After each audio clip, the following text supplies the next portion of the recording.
It was 8:30 in the morning on November 11th. What was a normal morning outside the walls of Central High School was changed in part due to a walkout organized on social media and in part due to the fire alarm.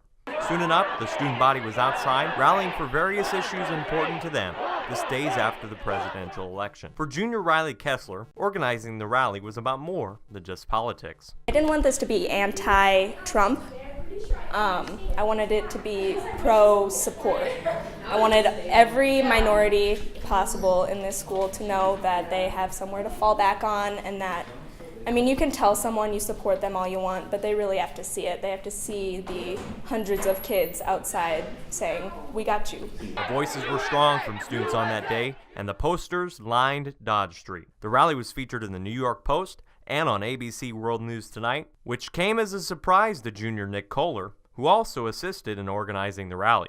It was unbelievable. When I had gotten a text from my mom that said that Central High School was on the World News, it felt like I had not only succeeded, but that I had been noticed, and that our school had been noticed, and that this wasn't some truant walkout by some kids who didn't want to be in class. This actually meant something. There were some challenges and obstacles the students involved had to consider. November 11th was Veterans Day, so they had to find a way to make sure their message was not anti-veteran. Safety was another concern that had to be faced. While administration could not endorse the rally, Principal Ed Bennett says working with students in order to keep everyone safe is something they could endorse. It seems like my most important job here at Central is to keep students safe.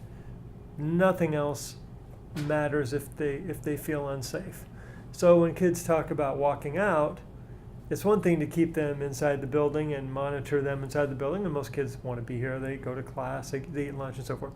But when they leave the building, considering Dodge is a very, very busy street, if they leave the building in large groups, there's the potential that somebody could get injured.